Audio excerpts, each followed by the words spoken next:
Salawat dan salam kita haturkan kepada junjungan kita Nabi besar Muhammad sallallahu alaihi wasallam. Kalau kita perhatikan, kita sering lupa bahwa kunci salat itu ada pada wudu. Apabila wudunya tidak beres, maka secara otomatis salatnya tidak beres.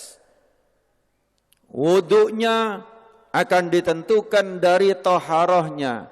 Kalau toharohnya tidak beres, maka wuduknya akan tidak beres dan sholatnya juga akan tidak beres. Rasulullah sallallahu alaihi wasallam dalam satu hadis beliau menyampaikan supaya berhati-hati di dalam buang air kecil. Kenapa? Karena azab kubur yang paling banyak itu adalah al-lisan dan buang air kecil. Bagaimana cara kita untuk supaya kencing itu benar?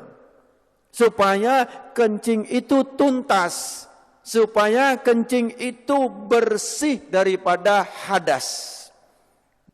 Bahwa seseorang yang toharoh sering sekali keliru. Kenapa keliru? Karena ngambil gampangnya, ngambil mudahnya, yaitu kencing berdiri. Bapak-bapak sering kencing berdiri, tapi ibu-ibu kencingnya jongkok. Nah, pada kesempatan ini saya ingin menyampaikan bagaimana cara kencing yang benar, kemudian hubungannya dengan kesehatan. Kalau seseorang yang kencing berdiri, bisa saya pastikan dan saya sudah uji coba, ternyata masih ada sisa. Di saat seseorang buang air kecil dia berdiri, maka posisi klep seperti ini. Ini, ya toh? Seperti ini. Panjang, ngapunten, di dalam masjid, tapi karena ini kedokteran harus saya sampaikan. Untuk perempuan kantong kencing, terus kemudian ada namanya uretra, saluran yang keluar, itu panjangnya 1 sampai 3 cm untuk yang perempuan. Jadi sangat pendek. Tetapi kalau untuk yang laki antara 5 sampai 7 cm. Jadi panjangnya uretra, kalau dalam bahasa kedokteran disebut penis, atau bahasa Indonesia itu yang dinamakan burung, ya toh, ini panjangnya adalah 5 sampai 7 cm. Nah, dari 5 sampai 7 cm itu klepnya ada di pangkal. Jadi bukan di ujung. Bukan di ujung daripada burung atau penis tadi, yang ini tadi bukan di ujung. Tetapi di pangkal. Jadi di kantong kencing, di pangkalnya itu inilah tempat kelep. Pernahkah kita bertafakur tentang kelep? Siapa yang membuka dan menutupnya? Hanya Allah Subhanahu wa taala yang memelihara kita. Kalau seandainya dibuka terus, Pak, celek, buka terus, gimana kira-kira kita? Ngompol semua, Pak. Atau sebaliknya, kalau seandainya nutup enggak buka, gimana kira-kira? Kita enggak karu-karuan, Pak. Enggak usah lama-lama, 1 hari saja nutup enggak karu-karuan. Bagaimana cara toharoh yang benar? Cara toharoh pertama, cara kencing yang benar adalah hendaklah jongkok. Siapa yang mengajarkan kencing berdiri? Itu adalah ibu-ibu. Kenapa? Kalau anak kecil, waktu kita masih kecil ya, kalau anak perempuan disuruh jongkok. Tapi kalau anak laki dipegang ketiaknya, atau bahasa Jawanya keleke, pegang, benar enggak Pak? Celak begini kan, disuruh kencing berdiri. Bahkan kadang-kadang anak-anak kalau ada yang kencing jongkok dibilangi, "Oh, kayak anak perempuan." Kencingnya kayak anak perempuan. Ini satu ajaran yang perlu kita luruskan. Perlu kita perbaiki bahwa kencing yang benar itu adalah jongkok. Apa hikmahnya? 1, nanti insya Allah saya akan kupas hikmah daripada kedokteran. Bagaimana cara jongkoknya? Yang pertama adalah seseorang kencing jongkok itu saya ngadep ke sana, ini posisi kaki belakang. Jadi maaf, bukan begini. Bukan kaki ini rata, tidak, bukan begini. Ini. Tapi adalah dengan cara, ini saya tunjukkan ke belakang, dengan cara kaki kiri di belakang, gini, kemudian ini, apa bahasa Indonesianya apa ini? Bokong atau pantat, ngapunten ya di masjid ya, tapi saya sampaikan nggak apa-apa ya. Ya, ini terus kemudian diletakkan di sini. Nanti saya ngadep ke sana yang ini. Ini jadi seperti ini. Monggo, kalau ada yang langsung praktek nggak apa-apa, karena belum tentu bisa. Ini. Terus kemudian saya ngadep ke sana. Kaki kanan berada di depan. Celak, ini tadi di belakang. Ini. Begini, kaki kanan di depan, kaki kiri di belakang, ini tidak boleh duduk gini. Jangan begini, ini najis semua. Jadi ini, monggo, latihan Pak, belum tentu bisa. Nanti ini berhubungan dengan toharo. Kalau kencingnya tidak beres, wuduknya pasti tidak beres. Kalau wuduknya tidak beres, sholatnya tidak beres. Nah, ini. Terus kemudian yang kedua, kalau posisi seperti ini, maaf, seperti ini, maka kelep tadi posisinya seperti ini. Dia juntit begini. Tek. Sehingga setelah ini habis, dari kantong kencing habis, maka dia masih ada sisa di sini. Masih ada sisa di sini, di saat nanti saya praktekkan. Kencing berdiri. Saya coba, kamar mandi, saya kencing berdiri. Banyak kan? Di tempat-tempat itu kan kencing berdiri yang dibuat kayak gini itu kan banyak Pak. Terus kemudian saya coba sampai habis. Habis sudah saya lihat habis betul. Kemudian saya ambil tisu. Saya letakkan di sini. Saya ingin coba, saya letakkan. Kemudian di saat saya rukuk, saya coba di kamar mandi saya rukuk. Ternyata ini dapat tekanan basah tisu. Basah. Bagaimana kita sholat? Tapi nggak terasa. Kenapa? Karena dia sudah lewat dari klep. Kita pakai celana dalam, ya pakai celana dalam dari katun. Dari katun atau dari kain. Kira-kira tampak nggak? Nggak tampak, tapi celana dalam kita basah dari urin. Najis nggak celana dalam kita? Bagaimana sholatnya? Bagaimana wuduknya? Ini yang kita lupa. Bagaimana cara benar yang benar? Jadi satu tadi jongkok. Kemudian yang kedua, posisi pundak. Ini pundak kita. Ini bukan lurus. Kalau lurus dia masih segini, maka dijatuhkan. Ini dijatuhkan. Jadi ini seperti ini, bukan lurus begini. Bukan lurus. Tetapi ini jangan gini. Ini jangan. Nah, gini duduknya enak banget. Plek, ini kemudian dijatuhkan. Nah, di saat dijatuhkan itu, maka posisi klep tadi yang seperti ini, dia akan turun ke bawah. Dia akan turun, seret, akan ngadep ke bawah. Sehingga dia akan keluar habis. Seret, akan habis. Ini. Yang kedua adalah seperti ini. Ini enak banget. Setelah selesai habis, kencing, habis, terus kemudian kadang-kadang masih tersisa. Itu boleh digoyang. Tidak perlu berdiri, boleh digoyang. Enak digoyang. Karena posisi seperti ini tadi, apabila kita goyang, dia berubah. Berubah, dia akan keluar lagi. Jadi cukup ini saja. Celak. Plek, langsung dia keluar 2-3 kali gak apa-apa. Insya Allah dia akan habis. Nah, setelah selesai seperti ini, yang kedua adalah hendaklah berdehem. Hendaklah berdehem. Ini yang kedua yang diajarkan oleh Rasulullah Sallallahu Alaihi Wasallam adalah berdehem. Bagaimana cara berdehem yang benar? Ini juga penting.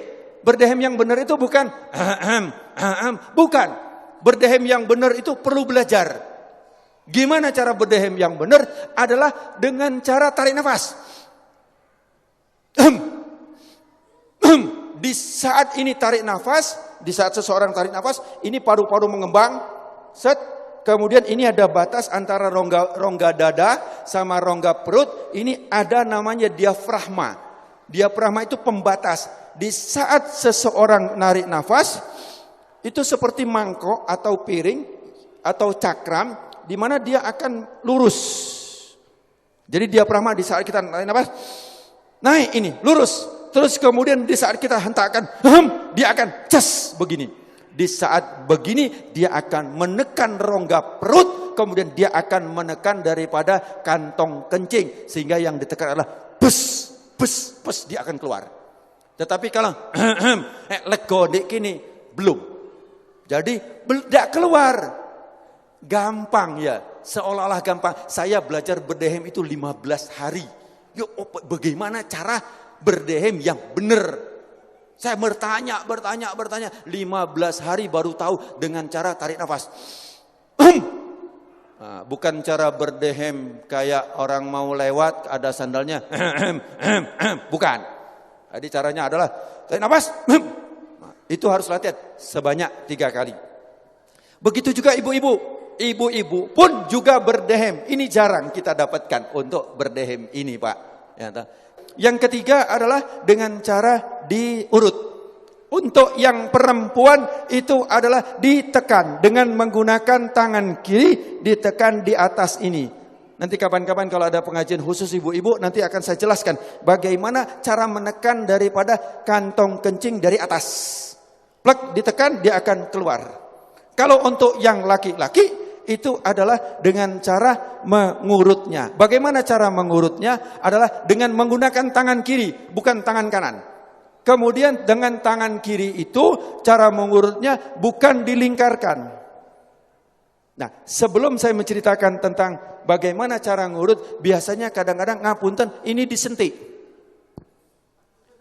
Benar, ini disentik, benar. Saya pengajian di mana-mana itu ternyata, dokter, itu harus disentik, dokter. Nah, kalau disentik seperti ini, tujuannya betul, supaya tuntas. Betul, supaya tuntas. Tapi caranya yang salah. Kenapa? Di saat begini, maka dia akan ke paha sini dan ke paha sini. Celetik, celetik. Dan tidak terasa. Kenapa? Karena kita sudah biasa pakai celana, sehingga tingkat kepekaan daripada ini sudah sangat sedikit, sensitifnya sangat sedikit, sehingga tidak terasa kalau kena hanya percikan 1 atau setengah tetes ke sini dan ke sini. Kemudian kita pun wudhu, kemudian sholat, bagaimana badannya najis, bagaimana celananya najis. Kita seolah-olah selesai, belum. Kemudian yang ketiga adalah dengan cara ditekan. Bagaimana caranya? Bukan dilingkarkan. Jadi bukan dilingkarkan seperti ini, melingkar, bukan. Bukan juga kalau ini jam, lingkar 12, 3, 6, 9. Ya. Bukan jam 3, jam 9, bukan begini. Bukan seperti ini. Tetapi adalah jam 12, jam 6. Jam 12 itu adalah jempol untuk sebagai penahan, penopang. Kemudian yang jari kelingking. Jari apa ini? Kelingking ya, bahasa Indonesia kelingking ya. Jari kelingking ini adalah untuk ditarik ke depan. 1 kali, 2 kali, 3 kali. Dilakukan seperti itu. Kalau untuk yang perempuan dengan cara ditekan. Nanti tempat mana yang ditekan itu khusus untuk ibu-ibu. Ya, bagaimana nanti cara menekan untuk membuang air kecil. Bapak-bapak rahimakumullah. Saya ambil satu kesimpulan. Yang pertama, kalau kencing berdiri sudah saya uji coba, sudah saya lakukan, ternyata tidak mungkin kencing berdiri begini. Itu satu, pasti begini. Ya, atau malah begini, maka semakin juntit daripada kelepnya tadi pasti ke atas. Yang kedua, sudah saya coba dengan cara kencing berdiri itu, kemudian dilakukan dengan waktu kita ruku, kita sholat, itu saya coba untuk di kamar mandi ruku, ternyata dia keluar dan saya sudah coba dengan tisu. Jadi bapak-bapak nanti celana dalamnya akan basah, ya toh, tapi nggak kelihatan karena daya serapnya cukup ini, itu kalau kencing berdiri itu akan keluar, tetapi tidak terasa. Kenapa? Karena sudah melalui klep. Kemudian yang ketiga adalah cara hitan yang benar, maka dia tidak ada sisa sama sekali di bawah ini. Kalau masih ada sisa di saat yang tetesan-tetesan yang terakhir dia akan masuk. Dia akan masuk. Kemudian yang kedua adalah cara duduk yang benar. Cara jongkok yang benar adalah saya ulangi, kaki kiri di belakang, kemudian ini diletakkan di sini dengan nyaman, dengan enak. Ini terus kemudian posisi yang kaki kanan adalah seperti ini, tapi ini jangan dijatuhkan. Sekali lagi ini bukan dijatuhkan, tapi begini. Jangan bingung, biasa saja, plek, enak, plek, biasa saja. Terus kemudian yang kedua, kalau agak gemuk ini boleh dibuka. Boleh begini, kalau agak gemuk. Yang kedua adalah posisi pundak jangan lurus. Kalau lurus kantong kencing masih seperti ini. Dan posisi daripada klep seperti ini. Harus jong begini. Dengan begini maka posisinya akan ngadep ke bawah, klep akan ngadep ke bawah, ini juga akan tekanan. Ini bisa dilihat, ini dia akan menekan sini, akan ngelipat. Set dia akan masuk ke dalam. Kedua. Kemudian setelah itu berdehem. Selesai habis, kalau belum habis saya ulangi, begini boleh begini. Boleh begini. Ya, untuk apa? Supaya dia akan begini dia akan keluar, akan enggak anyang-anyangan lagi. Terus kemudian yang kedua berdehem. Cara berdehem, tarik nafas. Jangan biasa. Jadi kalau hanya belum. Terbukti cara evaluasinya kalau hanya dia di sini. Akan dirasakan di sini. Coba di sini. Tapi kalau tarik nafas pasti di bawah. Dia akan keluar. Tes 3 kali. Setelah itu baru kemudian dengan cara diurut. Tapi sebelum berdehem, sebelum diurut, tadi kita harus geser supaya dia ini.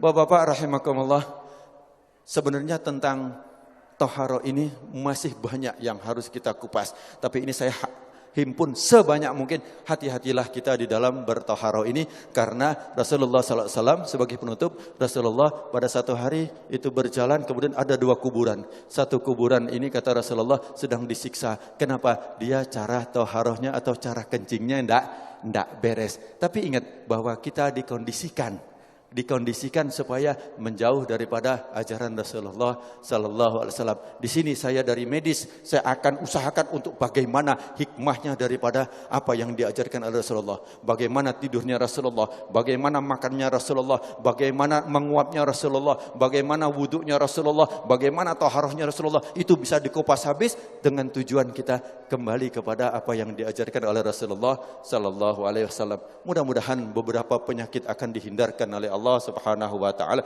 Amin Allahumma amin. Al-Fatihah. Al-afu minkum. Assalamualaikum warahmatullahi wabarakatuh. Waalaikumsalam warahmatullahi wabarakatuh. Terima kasih kami